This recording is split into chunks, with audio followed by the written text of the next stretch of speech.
Θα μου πλύσεις το σπίτι με έχεις κάνει αλήθεια.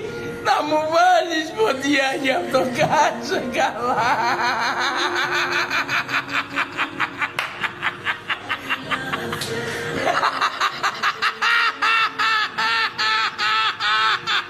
Σε παρακαλώ, κατέβαλε μου τα φωτάκια και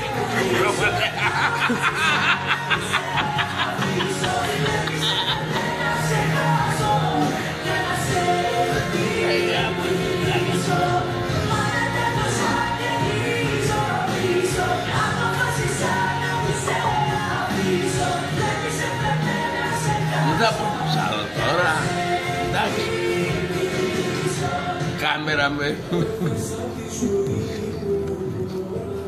μη με πολιεργείς, δεν να πει κρυβά τα όνειρά μου, λέει.